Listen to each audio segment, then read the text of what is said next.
Қонақтар келген кезде 24. Кайф, Турцияға кеп, ана бүркіт ағалардан құтылып. Айтпа, ешқандай қонақтар келмейді. Не дедің? Ештеңке, қонақтар деп отқаным ғой. Просто басқаша естіп қалғым ғой. Ойпай, шешесін. Мама, не болды? 2-1 болды, Англия ұтып кетті. Англия ұтып кетті дейсің ба? Қалжындаймын, қонақтар келатыр. Жарайды, қош болыңдар.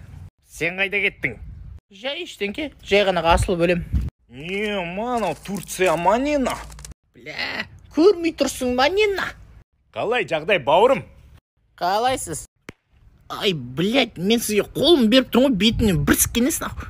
Жай, просто мен телеграм каналымда, ақша тауып үйретіп жатырмын даш. Оның қатысы не наху? Ссылкасын профильде қалдырып кеттім. Сен случайно мені найбат етейін деп жатқан жоқсың ба? Құмаш, өзім үйретіп жатырмын конкретно.